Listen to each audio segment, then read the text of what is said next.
आशीर्वादाचा उगम, कृपेचा स्रोत आणि सहाय्यासाठी सदैव सिद्ध असलेला देव आज तुमच्या आणि माझ्यामध्ये उपस्थित आहे. बापा, पुत्र आणि पवित्र आत्म्या त्रिविधैका तुला मान, महिमा आणि गौरव असो. प्रभू येशू ख्रिस्ताच्या गोड आणि पवित्र नावामध्ये पुन्हा एकदा सर्वांना सप्रेम सलाम. प्रियजन हो,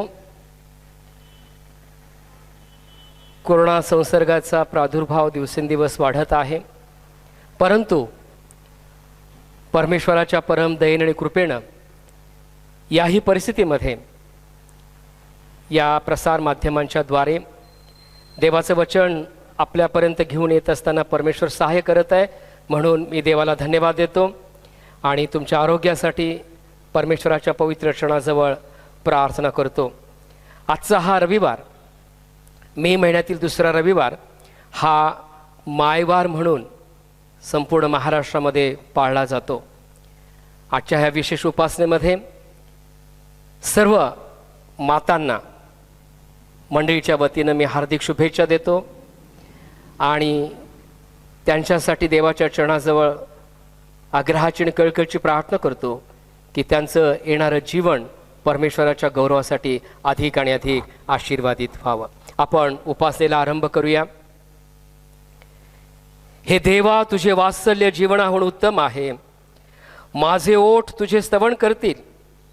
मी जिवंत आहे तोपर्यंत तुझा धन्यवाद असाच करीन. तुझ्या नावाने मी आपले हात उभारीन, कारण तू माझे सहाय्य होत आला आहेस.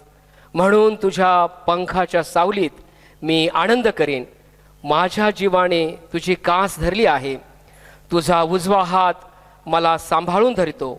यावेळेस आपण या उपासनेच्या सुरुवातीला देवाच्या गौरवासाठी, स्तुतीसाठी आपण गीत गाऊया. उपासना संगीतातून गीत नंबर 55. आणि या गीतामधून गीत करता प्रभू येशू ख्रिस्ताच्या ठायी असलेलं मातृत्व, त्याचं ममत्व या गीतातून सांगत आहे. आणि म्हणून हे गीत गात असताना या गीतांच्याद्वारे आपण सर्व मातांना सुद्धा एक आदर आणि सन्मान देण्याचा आपण प्रयत्न करूया. गीत नंबर 55 आपण गाऊया.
आणखीन काही स्तुतिगीतं गाऊन आपण देवाला धन्यवाद देऊया. कारण तुमचा आणि माझा उद्धारक प्रभू येशू ख्रिस्त, स्वर्गीय पित्याजवळ आहे. तो तुमच्या आणि माझ्या बरोबर सुद्धा आहे, यासाठी की आम्ही त्याची स्तुती आराधना करावी. कारण स्वर्गीय निवासस्थानी परमेश्वर असंख्य देवदूतांच्या स्तवनामध्ये वास्तव्य करणारा देव आहे. आणि गीतकर्ता एका गीतामध्ये म्हणतो, हे प्रभू माझी स्तवणे अत्यंत हलकी, गायण स्वर्गी गायणे दूतांच्या सारखी. या जगामध्ये असताना आपण बोबड्या ओठाणी देवाची जी स्तुती आराधना करतो, परमेश्वर ती स्वर्गामध्ये निश्चितच मान्य करतो. आणि म्हणून यावेळेस विशेष स्तुती आराधना आपण देवाच्या चरणाजवळ सादर करूया. Praise the Lord.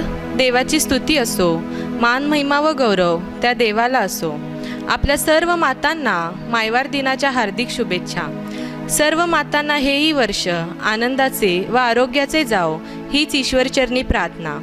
प्रियांनो, आपल्याला माहिती आहे की माता या शब्दामध्ये अनेक गुणधर्म आहे, जसे की ममता, निस्वार्थपणा, प्रीतिशील, क्षमाशील आणि कधीही न संपणारी काळजी आणि जबाबदारी म्हणजेच आपली आई. देवाने आपल्या सर्वांना आई स्वरूपात या सर्व कृपादानाने आशीर्वादित केले आहे. तसेच आपल्या आध्यात्मिक मातेसंबंधी म्हणजेच येशू ख्रिस्ताच्या विषयी नारायण वामन टिळक असे म्हणत आहेत की, ख्रिस्त गुरु माऊली गमाय माझी ख्रिस्त गुरु माऊली. या गीतामध्ये आध्यात्मिक मातेचे म्हणजेच येशू ख्रिस्ताच्या प्रेमाचे व प्रीतीचे वर्णन केले आहे. ते म्हणजे असे की, हाके सरशी मज ताराया स्वर्गातून धावली, मज पाप्यास्तव स्तंभावरच्या मरणा सरसावली. म्हणजेच येशू ख्रिस्ताच्या प्रीतीची प्रगल्भता यावरून आपल्याला समजते. तर चला, अशा महान ख्रिस्ताची आराधना आपण सर्वजण मिळून आपले नेत्र बंद करून लीन आणि नम्र अंतकरणाने करूया.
हालेलुया. हालेलुया.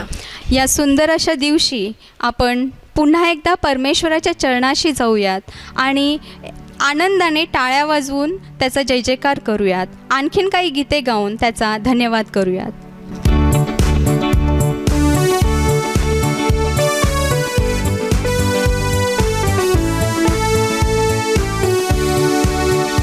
बोलो जय मिलकर जय, बोलो जय यीशु की जय, बोलो जय मिलकर जय, बोलो जय यीशु की जय, बोलो जय जय जय, बोलो जय मिलकर जय, बोलो जय यीशु की जय, बोलो जय मिलकर जय, बोलो जय यीशु की जय, बोलो जय जय जय. प्रेम की तेरी यह हीरी मन में भर दे अपनी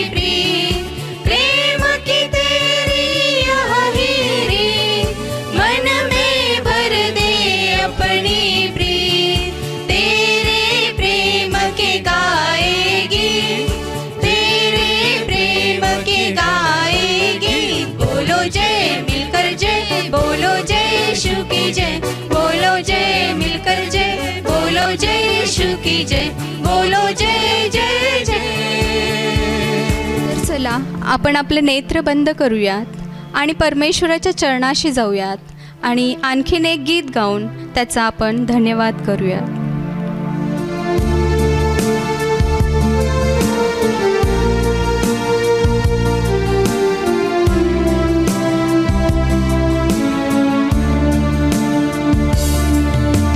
तेरे प्यार से तूने प्यार किया, गहरे प्यार से तूने प्यार किया, माँ से गहरा है प्यार तेरा, माँ से गहरा है प्यार तेरा। तू धन्य है, सर्वश्रेष्ठ है, तेरे जैसा नहीं और कोई। तू धन्य है, सर्वश्रेष्ठ है, तेरे जैसा नहीं और कोई। हालेलुया, हालेलुया, हालेलुया,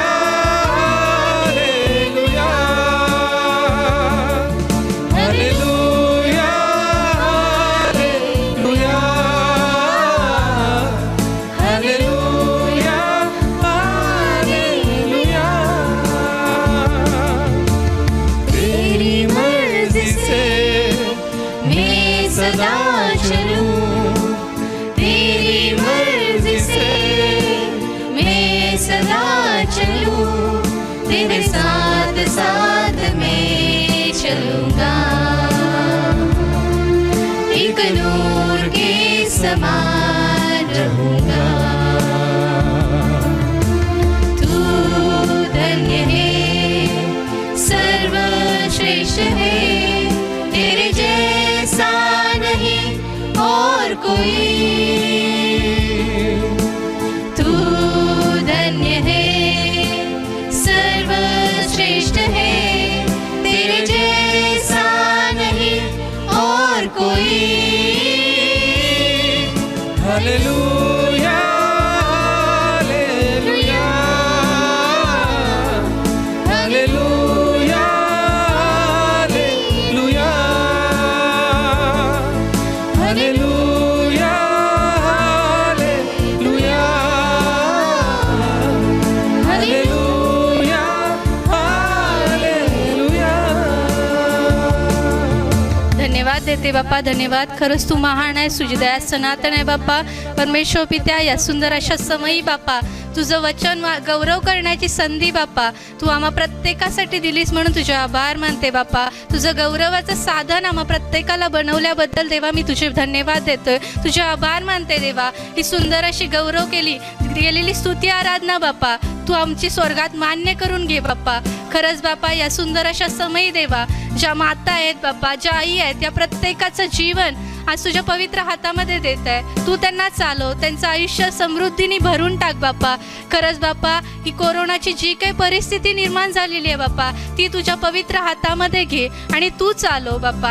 आम्हा प्रत्येकाला तुझ्या पवित्र पंकछायेखाली घे बाप्पा। इथून पुढची येणारी संपूर्ण भक्ती बाप्पा तुझ्या हातात देऊन ही विनंती बाप्पा धन्य करणार प्रभू येशू ख्रिस्त याच्या गोड आणि प्रिय नावात प्रार्थना केली म्हणून ऐक, आमेन। यावेळेस आजच्या मननाकरता नेमण्यात आलेली जी शास्त्रपाठ आहेत त्या शास्त्रपाठांचं आपण वाचन करूया। पहिला शास्त्रपाठ आळीपाळीचं स्तोत्र, स्तोत्रसंहितामधून स्तोत्र 36 याचं आळीपाळीनं वाचन होईल। त्यानंतर जुन्या करातील पहिला शास्त्रपाठ अनुवादाचा ग्रंथ याचा 22वा अध्याय 5 ते 8 ही वचनं, पत्रातील मजकूर रोमकरास पत्र याचा 2रा अध्याय 1 ते 7 वचनं, आणि त्यानंतर आपण गीत नंबर 150 विमल आत्मा ओती देवा याचं ध्रुपद आणि पहिलं चरण गाऊया, आणि त्यानंतर शुभवर्तमान वाचन होईल। मतैकृत शुभवर्तमान याचा 23वा अध्याय आणि 37 ते 39 या वचनामधलं शुभवर्तमान आपण ऐकणार आहोत।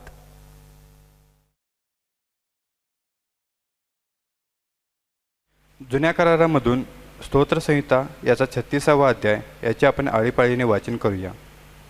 देवाचे आढळ प्रेम. दुर्जनाच्या मनातून अधर्माचा ध्वनी निघत असतो. त्याच्या दृष्टीपुढे देवाचे भय नाही. आपले पाप उघडकीस येणार नाही, त्याचा कोणी तिटकारा करणार नाही, अशी तो आपल्या मनाची समजूत करून घेतो. त्याच्या तोंडचे शब्द अनितीचे व कपटाचे असतात. त्याने सुबुद्धीने व सद्वर्तन ही टाकून दिली आहेत. तो अंथरुणावर पडल्या पडल्या अनितीच्या योजना करीतो.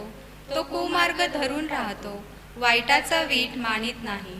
हे परमेश्वरा, तुझे वात्सल्य आकाशापर्यंत पोहोचले आहे. तुझे सत्य गगनाला जाऊन भिडले आहे. तुझे नीतिमत्व महान पर्वतासारखे आहे.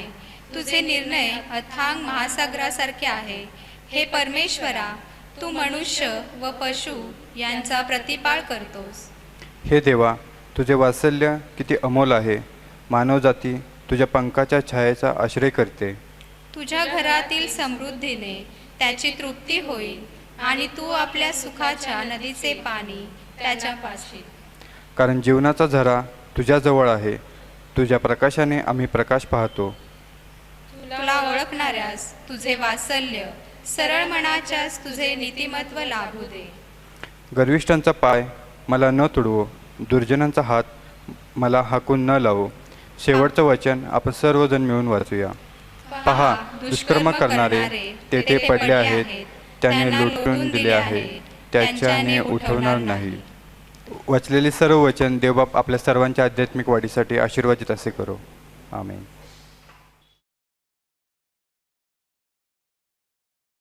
जुन्या करारामधून अनुवादाचा 22वा अध्याय 5 ते 8 वचन आपण वाचून पाहूया. स्त्रियाने पुरुषांचे कोणतेही वस्त्र घालू नये आणि पुरुषाने स्त्रीचे कोणतेही वस्त्र घालू नये, कारण तुझा देव परमेश्वर याला तसे करणाऱ्या प्रत्येकाचा वीट आहे. वाटेने जाताना झाडावर किती किंवा जमिनीवर पक्ष्यांचे कोटे तुला आढळले, मग त्यात पिल्ले असो किंवा अंडी असोत, त्या पिल्लावर अथवा अंड्यांवर मादी बसलेली असली तर तिला पिल्लासहित धरू नको. तुला हवी असेल तर पिल्ले घेऊन जा, पण त्याच्या आईला अवश्य सोडून दे, म्हणजे तुझे कल्याण होईल आणि तू चिरायू होशील. तू नवीन घर बांधशील तेव्हा धाब्याला कठडा बांध, नाहीतर एखादा मनुष्य तेथून खाली पडल्यास तू आपल्या घरावर हत्येचा दोष आणशील. वाचलेले वचन देवबाप आपल्या आध्यात्मिक वाढीसाठी लाभाचे असे करू.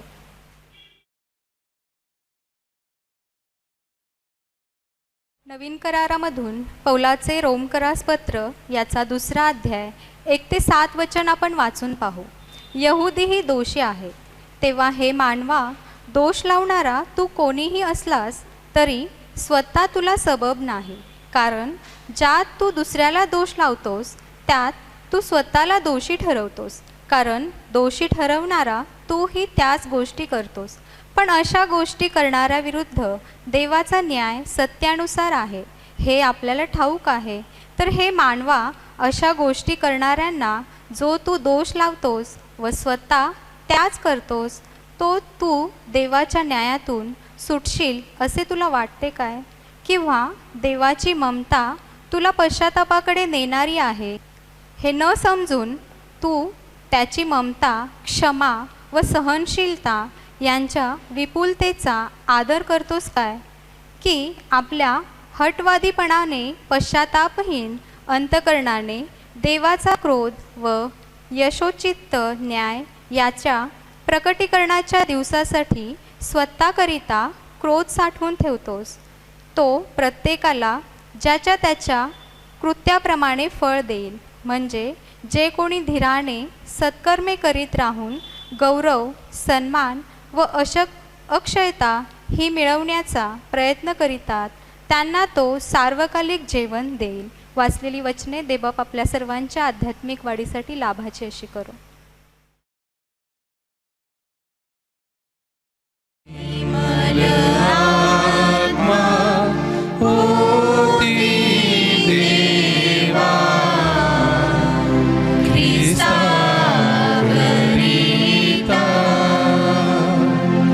विमल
संत मतैकृत शुभवर्तमान याचा 23वा अध्याय आणि 37 ते 39 या वचनामध्ये लिहिलेलं शुभवर्तमान आपण ऐकूया.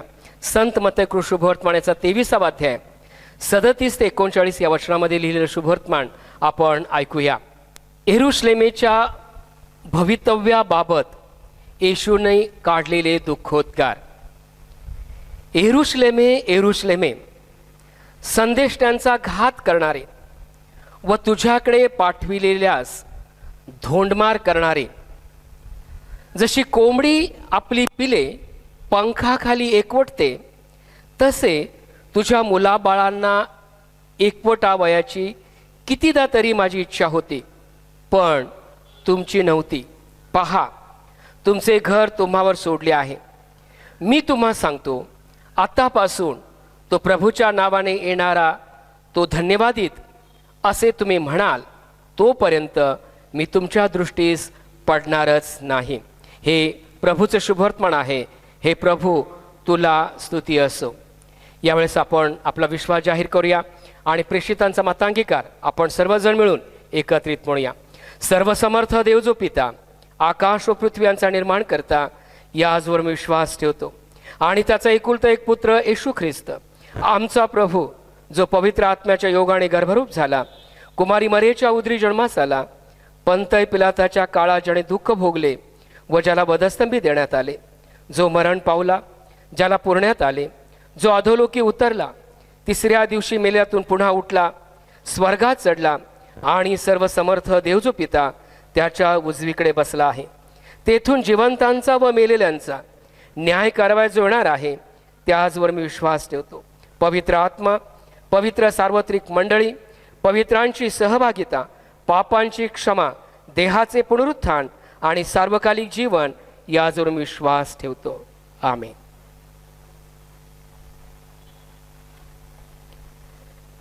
यावेळेस आपण देवाच्या पवित्र चरणाजवळ मध्यस्थीच्या प्रार्थनेच्या द्वारे जाऊया आणि जो देव तुमचा आणि माझ्यासाठी आशीर्वादाचा उगम आहे, त्या पवित्र परमेश्वराच्या चरणाजवळ आपल्या सर्व विनंत्या आपण देवाच्या चरणाजवळ सादर करूया. आपण मध्यस्थीच्या प्रार्थनेमध्ये जाऊया. प्रभू येशू ख्रिस्ताच्या द्वारे उद्धारक देव बापा, अत्यंत दया आणि प्रीती आणि करुणा करणाऱ्या, कृपेवर कृपा करणाऱ्या आणि पवित्र आत्म्याच्या द्वारे आम्हाला सहाय्य करणाऱ्या, तुला आम्ही मनापासून धन्यवाद देतो, तुझे आभार मानतो, तुझी उपकार स्तुती करतो यासाठी की प्रतिदिनी तू आमचा भार वाहतोस, आमची काळजी घेतोस, उत्तम आरोग्य तू आम्हाला देत आहेस, म्हणून आम्ही तुझे आभार मानतो. प्रभू, या कोरोना संसर्गाचा प्रादुर्भाव खूपच वाढलेला आहे आणि अशाही स्थितीमध्ये तुझ्यावरील विश्वासाच्या द्वारे प्रभू आम्ही विश्वासामध्ये जगत आहोत आणि तुझ्या कृपेचा, तुझ्या आरोग्याचा आशीर्वाद तू आम्हाला देत आहेस.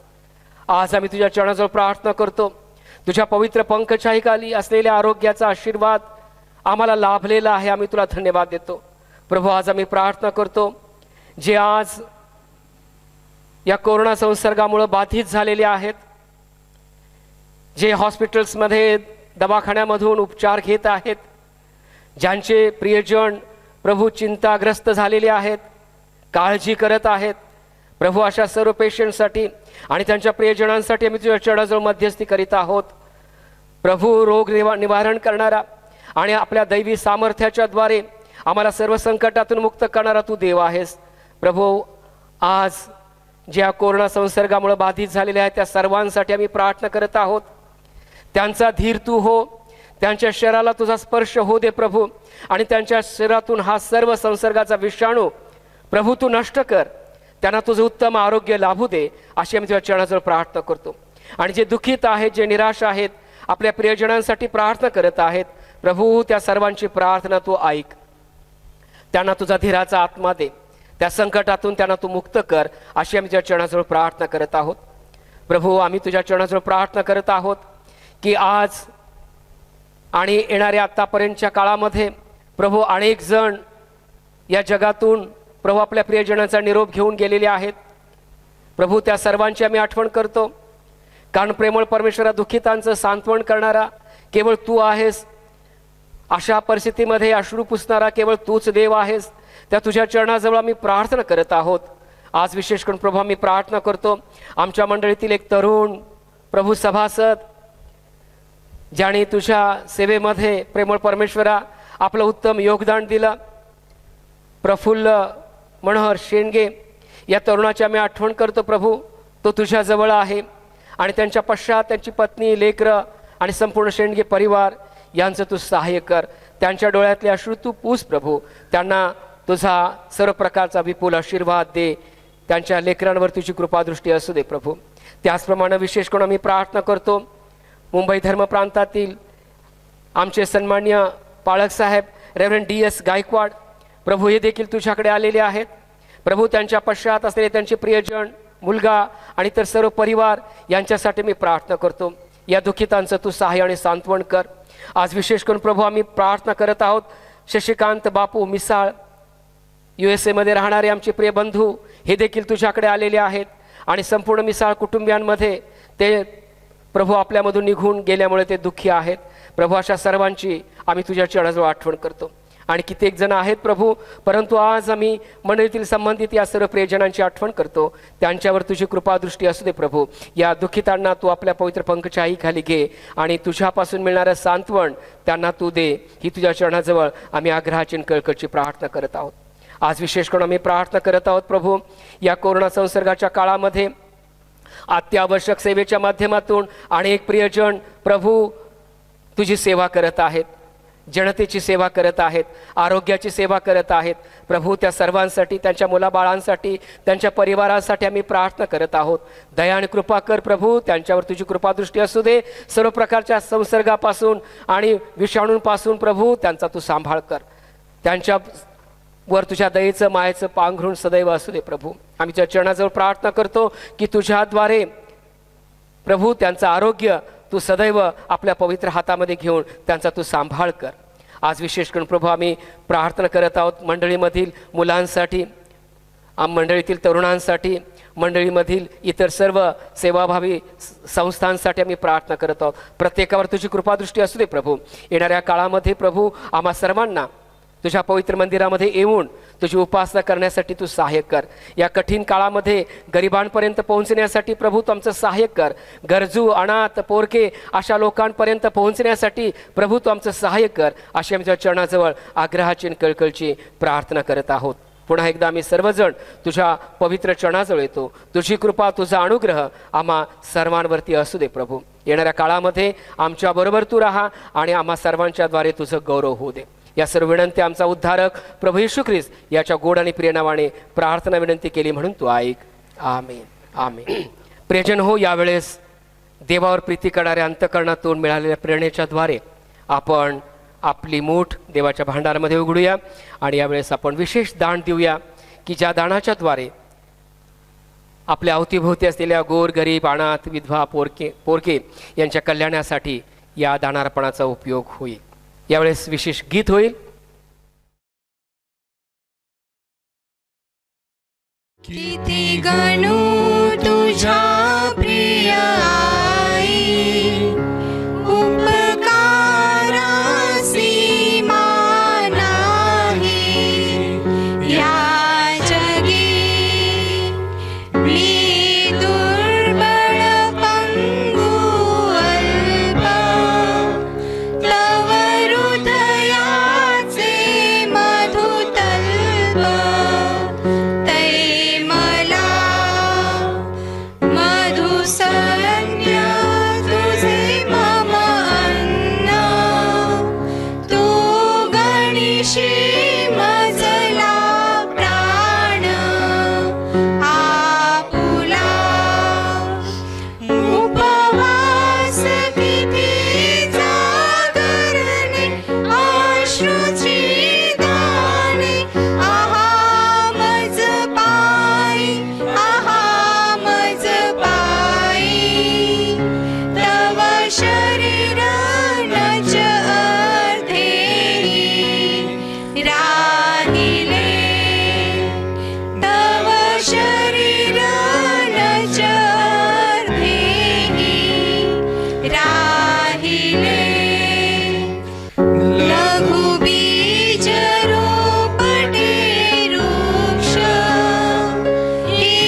देवाचं वचन ऐकण्याच्या अगोदर आपण देवाचं सहाय्य मागूया.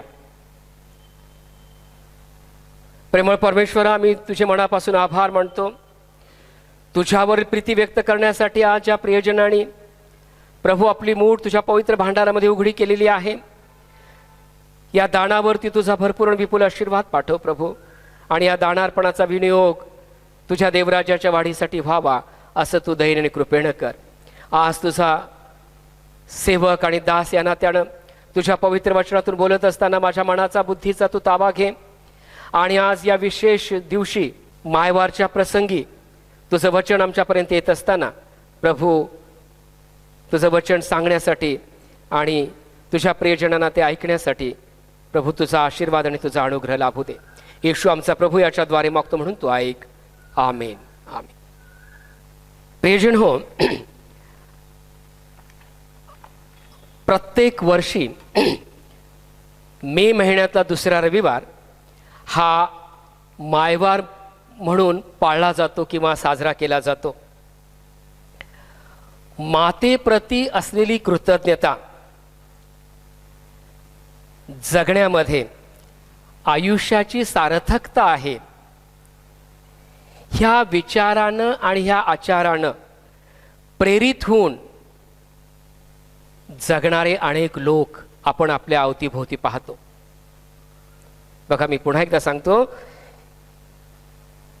मातेप्रती असलेली कृतज्ञता जपण्यामध्ये जीवनाची सार्थकता आहे, या विचारानं आणि या आचारानं प्रेरित होऊन जगणारी माणसं आपण आपल्या अवतीभोवती नेहमी पाहतो. आणि खरोखरच त्यांच्याकडे बघितल्यानंतर आपल्याला असं वाटतं की खरोखरच हे आशीर्वादित लोक आहेत. आपल्या अंतःकरणामध्ये आम्हाला खात्री पडते की हे लोक निश्चित अर्थानं आशीर्वादित आहेत.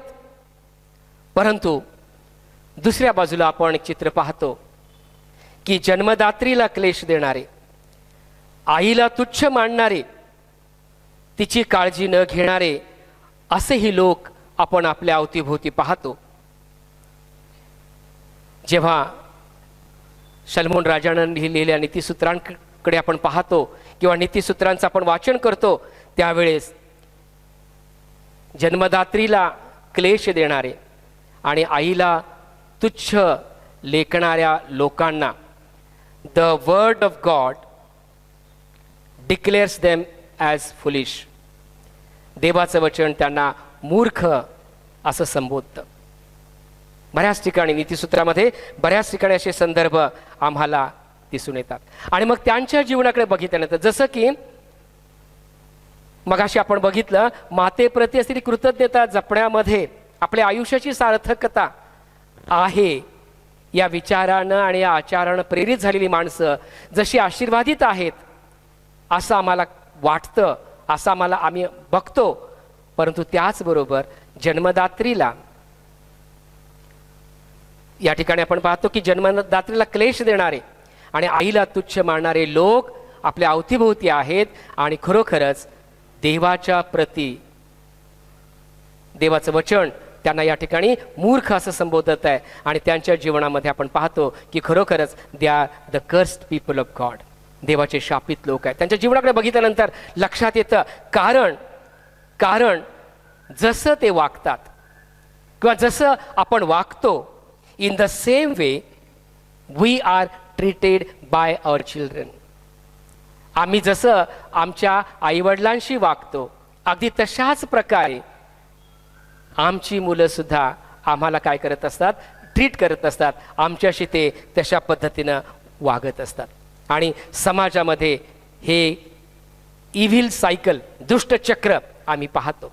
एका बाजूला आपल्या जीवनाची सार्थकता कशामध्ये आहे, तर मातेप्रती असलेली कृतज्ञता व्यक्त करण्यामध्ये आहे. या विचारानं आणि या आचारानं प्रेरित झालेली माणसं आशीर्वादित आहेत. परंतु नीतिसूत्रामध्ये आपण पाहतो की जन्मदात्रीला क्लेश देणारे, आईला तुच्छ लेखणारे लोक हे मूर्ख गणले गेलेले आहेत आणि खरोखरच ते शापित आहेत. प्रियजन हो, मातेचं प्रेम, ज्याला आपण मातृत्व म्हणतो, ज्याला आपण ममत्व म्हणतो, ज्याला आपण वात्सल्य म्हणतो, आणि स्तोत्रसहितामध्ये वात्सल्य हा शब्द बऱ्याच वेळेला आलेला आपण पाहतो. जे स्तोत्र आपण वाचलं त्या स्तोत्रामध्ये 36व्या स्तोत्रामध्ये 3 वेळीला वात्सल्य या शब्दाचा उपयोग स्तोत्रकर्त्यांनी केलेला आहे. स्तोत्र 36 मध्ये स्तोत्रकर्ता 3 वेळेला वात्सल्य या शब्दाचा तो या ठिकाणी काय करत आहे, उपयोग करत आहे. पहिल्यांदा तो काय म्हणतो, तुझे वात्सल्य आकाशापर्यंत पोहोचली आहे. म्हणजे या ठिकाणी वात्सल्याची जी व्याप्ती आहे, वात्सल्याचा जो स्कोप आहे तो स्कोप खूप मोठा आहे. आकाशापर्यंत देवाचं वात्सल्य पोहोचलेलं आहे. दुसरा संदर्भ तो या ठिकाणी म्हणतो की तुझे वात्सल्य किती अमोल आहे. अमोल याचा अर्थ प्रिशियस, महान आहे, ज्याची तुलना आम्हाला करता येणार नाही. ते अमोल आहे म्हणजेच ते अतुलनीय आहे. देवाचं वात्सल्य हे जसं त्याची व्याप्ती महान आहे तसंच ते अमोल आहे, म्हणजेच ते अतुलनीय आहे. आणि तिसरा संदर्भ, तिसरा एका वेगळ्या कॉन्टेक्स्टमध्ये स्तोत्रकर्ता वात्सल्य हा शब्द वापरतो आणि तो काय म्हणतो, तुला ओळखणाऱ्यास तुझे वात्सल्य. बघा, ओळख आणि वात्सल्य, ओळख आणि वात्सल्य. वात्सल्याच्या ठिकाणी ओळख आहे. आपल्याला ठाऊक आहे की वात्सल्याच्या ठिकाणी एक वेगळी ओळख असते. योसेपाच्या भावांना योसेपाची खरी ओळख पटली नाही, परंतु योसेफ सुस्थितीमध्ये असताना, योसेफ सुस्थितीमध्ये असताना जेव्हा त्याचे भाऊ त्याच्याकडे गेले आणि त्यावेळेस योसेपानं आपल्या भावांना ओळख दिली, त्याने देवाचं वचन या ठिकाणी 50 अध्याय आणि 21 वचनामध्ये आपण असं वाचतो की योसेपाने त्याने त्यांच्याशी ममतेने वागून त्यांचे समाधान केले. बघा, ओळख, त्याला ओळख, तुला ओळखणाऱ्यास तुझे वात्सल्य, म्हणजेच या ठिकाणी हे जे वात्सल्य आहे त्याच्यामध्ये ममत्व आहे, त्याच्या ठिकाणी ममता आहे. आणि अशा विविध संदर्भामध्ये स्तोत्रकर्ता स्तोत्र 36 मध्ये वात्सल्य या शब्दाचा उपयोग करत आहे. प्रियजन हो, या जगामध्ये आपण पाहतो की जी माता आहे ती माता कोण आहे, तर ती माता देवाच्या प्रतिरूपामध्ये, तिला हे दैवी गुण प्राप्त झालेली ही माता आहे. वात्सल्य या शब्दाचं इंग्लिश शब्द जो आहे, वात्सल्य या शब्दाला जो इंग्लिश शब्द आहे तो इंग्लिश शब्द आहे स्टेड फास्ट लव. नुसतं लव नाही, परंतु स्टेड फास्ट लव. आणि स्टेड फास्ट लव या शब्दाचा अर्थ असा आहे की त्याच्यामध्ये 3 गोष्टी महत्त्वाच्या आहेत. पहिली गोष्ट अशी आहे, स्टेड फास्ट लव मध्ये, त्या प्रेमामध्ये, त्या वात्सल्यामध्ये दृढता आहे, दृढता आहे. आणि कधीही खिळखिळीत न होणारं प्रेम, कधीही विस्कळीत होणारं प्रेम, कधीही विस्कळीत न होणारं प्रेम, कधीही विरळ न होणारं प्रेम, की ज्याच्यामध्ये एक प्रकारची दृढता आहे, त्याला स्टेड फास्ट लव म्हणजेच वात्सल्य असं म्हटलेलं आहे. इट इज समथिंग बियॉन्ड लव. वात्सल्य हे प्रेमापेक्षा काहीतरी वेगळं आहे, कारण ह्या प्रेमामध्ये दृढता आहे, वात्सल्यामध्ये दृढता आहे. दुसरा या स्टेड फास्ट लवचा अर्थ असा आहे की इट इज अनचेंजिंग लव, न बदलणारं प्रेम आहे. वात्सल्यामध्ये नुसतं प्रेम नाही, परंतु न बदलणारं अनचेंजिंग लव असं आहे. आणि तिसरा महत्त्वाचं कॅरेक्टरिस्टिक जे आहे स्टेड फास्ट लव म्हणजेच वात्सल्याचं, आणि त्याच्यामध्ये आपण पाहतो की ते प्रेम निरपेक्ष आहे. सापेक्ष आणि निरपेक्ष. प्रीती सापेक्ष उद्देशानं केली जाते, परंतु वात्सल्य या शब्दामध्ये निरपेक्ष प्रीती आहे. मातेप्रती असलेली कृतज्ञता जो जपत नाही, मगाशी मी सांगितलं सुरुवातीला, मातेप्रती असलेली कृतज्ञता जपणारे लोक आयुष्याची सार्थकता त्यामध्ये मांडतात, ते आशीर्वादित आहेत. परंतु जे बाइंडिंग आहे ते बाइंडिंग न जपणारे, न पाळणारे हे शापित आहेत. प्रियजन हो, निरपेक्ष आहेत, परंतु चॉईस तुम्हाला आणि मला देवाने दिलेली आहे. जर आपण मातेवर असलेली जी प्रीती आहे, मातेप्रती असलेली जी कृतज्ञता आहे, ती जर जपली तर तुम्हाला आणि मला आशीर्वाद मिळणार आहे. परंतु ती कृतज्ञता जर जपली नाही तर मात्र तुमचं आणि माझं जीवन खरोखरच आशीर्वादाशिवाय राहणार आहे. आणि म्हणून इस्रायल लोकांना परमेश्वरानं अनेक नियम दिले. आपण अनुवादाचा ग्रंथ याचा 22 अध्याय आणि 5 ते 8 वचनामध्ये वाचलेलं आहे. त्या वचनाकडे आपण थोडा वेळ पाहूया. आणि अनुवादाच्या ग्रंथामध्ये याचा 22 अध्याय यामध्ये निरनिराळे नियम इस्रायल लोकांसाठी देवाने दिलेले आपण या ठिकाणी पाहतो. परंतु त्या नियमांच्या मुळाशी काय आहे बघा. या ठिकाणी काय म्हटलेलं आहे 6व्या वचनामध्ये, वाटेने जाताना झाडावर किंवा जमिनीवर पक्षाचे कोटे तुला आढळले, मग त्यात पिले असोत किंवा अंडी असोत, त्या पिलांवर अथवा अंड्यावर मादी बसलेली असली तर तिला पिलासही धरू नको. तुला हवी असली तर पिले घेऊन जा, पण त्यांच्या आईला अवश्य सोडून दे, म्हणजे तुझे कल्याण होईल आणि तू चिरायू होशील. प्रियानो, इस्रायल लोकांना देवाने नियम दिले, परंतु केवळ देवाला एका मादी पक्षाची काळजी आहे असं नाही, परंतु या ठिकाणी जो मुळात जो विचार आहे तो विचार अतिशय महत्त्वाचा आहे. God's concern for mother. म्हणजे या ठिकाणी देव म्हणतो की तुझं कल्याण कशामध्ये आहे, जेव्हा त्या आईला तू अवश्य सोडून देशील. प्रियानो, God is himself portraying here as mother. आपण उत्पत्तीच्या पुस्तकामध्ये पाहतो, आदामापासून हवा म्हणजेच नरापासून नारी निर्माण करण्याच्या अगोदर, उत्पत्तीचा ग्रंथ याचा 1 अध्याय आणि 27व्या वचनामध्ये देवाचं वचन आम्हाला सांगतं की देवाने आपल्या प्रतिरूपाचा मनुष्य निर्माण केला, देवाचे प्रतिरूप असा तो निर्माण केला, नर आणि नारी अशी ती निर्माण केली. बघा, God created humankind in his own image. In the image of God he created them, male and female he created them. म्हणजे देवानं आपल्या प्रतिरूपाचा मनुष्य आणि स्त्री, नर आणि नारी अशी ती निर्माण केली. आदाम, उत्पत्तीचा ग्रंथ याचा 3 अध्याय, उत्पत्तीचा ग्रंथ याचा 3 अध्याय आणि 20 वचन जर आपण बघितलं, उत्पत्ती 3 आणि 20 यामध्ये काय म्हटले बघा. जेव्हा आदाम, उत्पत्ती 3 आणि 20, आदामाने आपल्या बायकोचे नाव हवा ठेवले. आदामाने आपल्या बायकोचे नाव हवा ठेवले. Adam named his wife Eve because she was the mother of all living. या ठिकाणी असं म्हटलेलं आहे की आदामाने आपल्या बायकोचे नाव हवा ठेवले कारण ती अवघ्या जीवधारी जनांची माता होय. म्हणजे देवाचं ममत्व, देवाची ममता, देवाचं वात्सल्य या विचारांच्या मुळाशी आहे.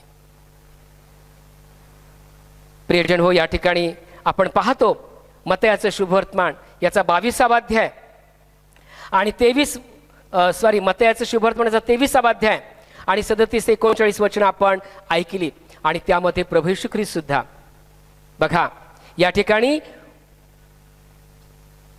कोंबडीची उपमा या ठिकाणी तो काय म्हणतो, मत्तय शुभवर्तमान याचा 23 अध्याय आणि 37 ते 39 वचन आपण ऐकलेली आहे. या ठिकाणी प्रभू येशू ख्रिस्त काय म्हणतो बघा, जशी कोंबडी आपली पिले पंखाखाली एकवटते तसे तुझ्या मुलाबाळांना एकवटावयाची कितीदा तरी माझी इच्छा होती. या ठिकाणी ही इलस्ट्रेट हिज लव थ्रू बर्ड्स लाईफ. येशू ख्रिस्त या ठिकाणी बघा एका पक्षाच्या, कोंबडीच्या माध्यमातून बघा ही जी इमेज आहे ती इमेज तो या ठिकाणी साकारत आहे. जसं गणनाचा अनुवादाचा ग्रंथ याचा 22 अध्याय 6 ते 8 वचनामध्ये आपण पाहिलं की देवाला फक्त त्या अंड्यावर बसलेला पक्षी असेल, मादी पक्षी असेल त्याची काळजी आहे असं नाही, परंतु या ठिकाणी त्याच्या मुळाशी असलेला जो विचार आहे की God portraits himself as a mother. आणि म्हणून प्रभू येशू ख्रिस्त सुद्धा काय म्हणतो, गीत करता सुद्धा प्रभू येशू ख्रिस्ता संबंधी म्हणतो, ख्रिस्त गुरु माऊली ग माय माझी, ख्रिस्त गुरु माऊली. हा के सरशी मज तारा या स्वर्गातून धावली. प्रियजनो, पिलांना पंखाखाली घेणाऱ्या कोंबडीला जेव्हा मारलं जातं तेव्हा पिलांची दाणादाण होते. आणि हा कळवळा, ही तळमळ प्रभू येशू ख्रिस्ताला होती. आणि म्हणून देवाच्या दैवी पंखछायेखाली मानवी पिलांना घ्यावं म्हणून या ठिकाणी तो अपेक्षा व्यक्त करत आहे. मी तुम्हाला माझ्या पंखाखाली घेण्याचा कितीदा तरी प्रयत्न केला. प्रियानो, या ठिकाणी आपण पाहतो की जेव्हा प्रभू येशू ख्रिस्त वधस्तंभावर असताना जगाचं पाप त्याच्या शिरावरती लादण्यात आलं होतं, त्यानं ते स्वतः आपल्यावरती घेतलं होतं. आणि अशा स्थितीमध्ये तो म्हणतो, हे देवा तू माझा त्याग का केलास? कारण पित्यानं क्षणभर त्याच्याकडे अवदृष्टी केली होती, त्याच्याहून आपली दृष्टी फिरवली होती आणि तो त्याग त्याने सहन केला होता. आणि म्हणून या ठिकाणी पाहतो ते कार्य त्याने वधस्तंभावर पूर्ण केलं. We being the children of God, God wanted to hide us under his mighty wings. आणि ते कार्य त्याने वधस्तंभावर केलं यासाठी की आपण त्याच्या पवित्र पंखछायेखाली असावं. पवित्र पंखछायेखाली असण्याकरता आम्ही पश्चातापी अंतःकरणानं जगावं. परंतु पश्चातापी अंतःकरणाशिवाय, पश्चातापी अंतःकरणाऐवजी जर आमच्या मनामध्ये जर बंडखोरीचे विचार असतील, आपल्याला सर्वांना ठाऊक आहे की ग्रामीण भागामध्ये ज्या कोंबडीला पिलं असतात, संकटाच्या वेळेला पिलांना एका वेगळ्या भाषेमध्ये, एका वेगळ्या आवाजामध्ये ती संदेश देते. आणि तो विशिष्ट आवाज कोंबडीनं दिल्यानंतर आजूबाजूला फिरणारे पिलं त्या कोंबडीच्या पंखाखाली एकवटतात. परंतु एखादं बंडखोर पिल्लू असतं, ते त्या पंखातून बाहेर पडतं आणि टपून बसलेला बोका किंवा घार पटकन चटका करते आणि त्या पिलाला गिळंकृत करते. प्रियजन हो, अगदी तशाच पद्धतीनं पश्चातापी अंतःकरणानं आपण देवाच्या पवित्र पंखछायेखाली यावं अशी देवाची इच्छा आहे.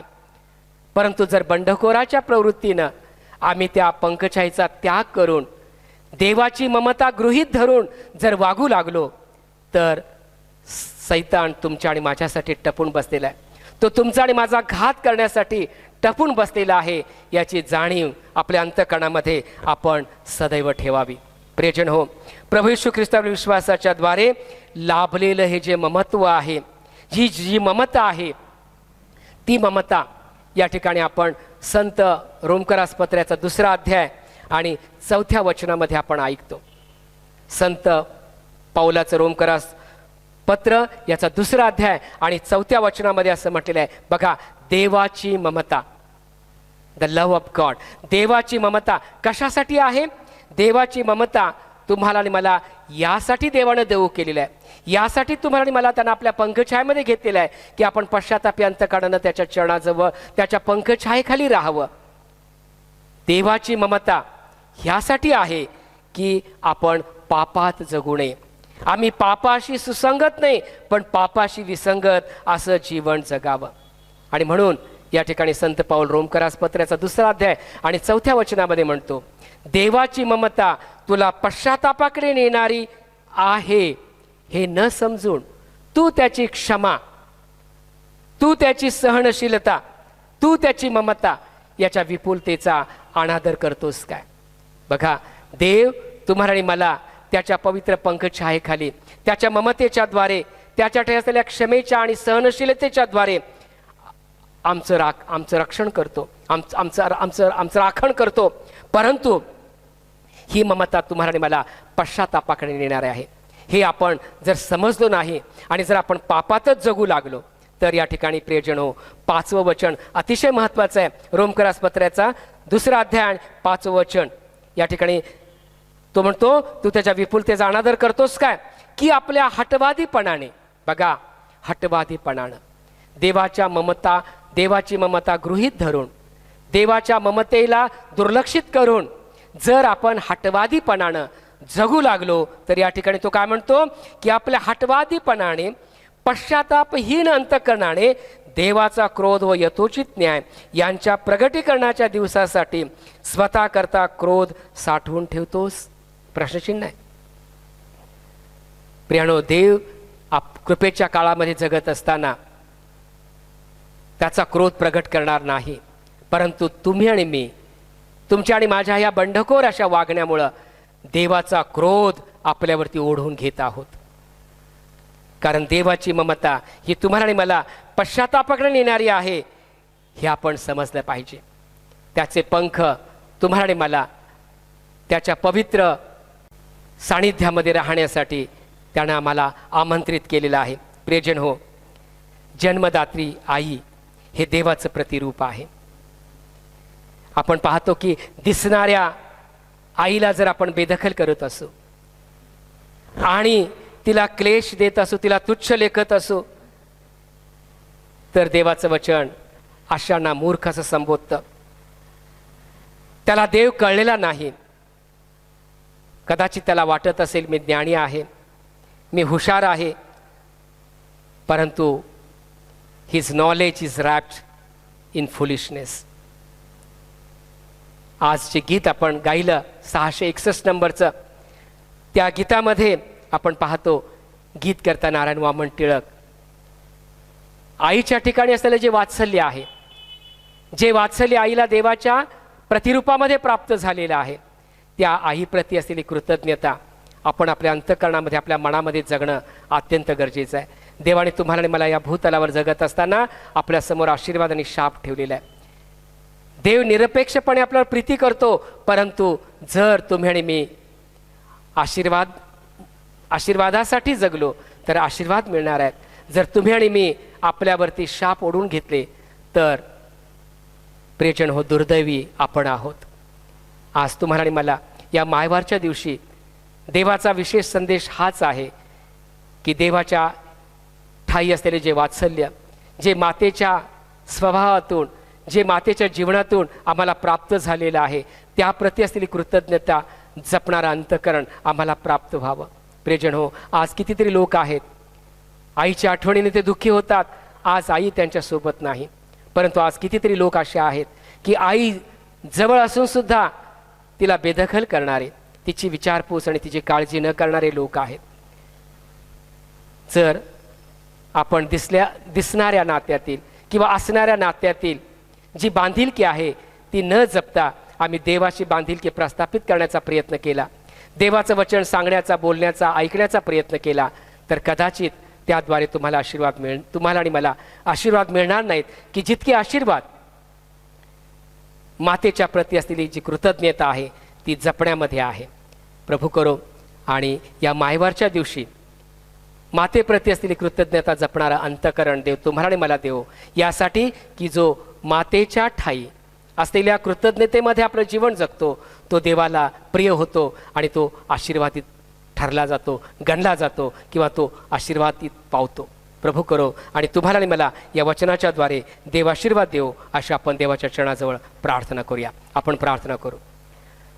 सर्वसमर्थ सेनाधीश परमेश्वर, आम्ही तुझे आभार मानतो.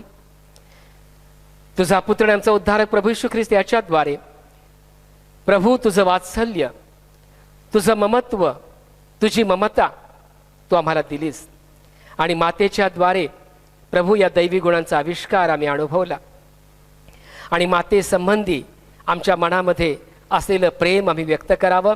दररोज आणि दररोज आम्ही आईची काळजी घ्यावी,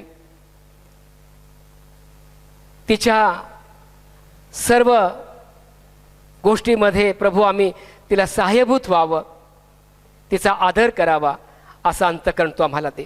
आणि जे प्रभू या तुझ्या आज्ञेचं पालन करतात ते खरोखरच आशीर्वादित आहे हे आम्ही पाहतो. या तुझ्या आशीर्वादाबद्दल आम्ही तुला धन्यवाद देतो.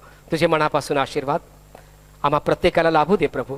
आणि पुन्हा एकदा आमच्या मंडळीतील, आमच्या अवतीभोवती असलेल्या सर्व मातांना तुझा भरपूर आणि विपुल आशीर्वाद दे, अशी आमच्या चरणाजवळ आग्रहाची कळकळची प्रार्थना करतो. उद्धारक प्रभू येशू ख्रिस्त याच्या गोड आणि प्रेरणावाने प्रार्थना विनंती केली म्हणून तू ऐक. आमेन. शेवटी आपण आपल्या उद्धारक ख्रिस्ताने शिकवल्याप्रमाणे सर्वजण मिळून म्हणूया, हे आमच्या स्वर्गातील पित्या, तुझे नाव पवित्र मानले जाओ, तुझे राज्य येवो, जसे स्वर्गात तसे पृथ्वीवर तुझ्या इच्छेप्रमाणे हो. आमची रोजची भाकर आज आम्हास दे. आम्ही जसं आमचे ऋण आम्हास सोडले आहे तसे तू आमचे ऋण आम्हास सोड आणि आम्हास परीक्षेत आणू नकोस, तर आम्हास वाईटापासून सोडव, कारण की राज्य, सामर्थ्य आणि गौरव ही सर्व काळ तुझीच आहेत. आमेन. आणि आता मानवी बुद्धीचा गमन तर्क अशी देवाने देऊ केलेली शांती आपली मने आणि आपले अंतःकरणे ख्रिस्त येशूमध्ये राखो. आणि आता प्रभू येशू ख्रिस्ताची कृपा, देव बापाची प्रीती आणि पवित्र आत्म्याची सहभागिता आम्हा सर्वांबरोबर आणि देवानं निवडलेल्या त्याच्या सर्व लहान थोर प्रियजनांबरोबर, सर्व मातांबरोबर आता आणि सदा सर्व काळपर्यंत असो. आमेन. पवित्र शांती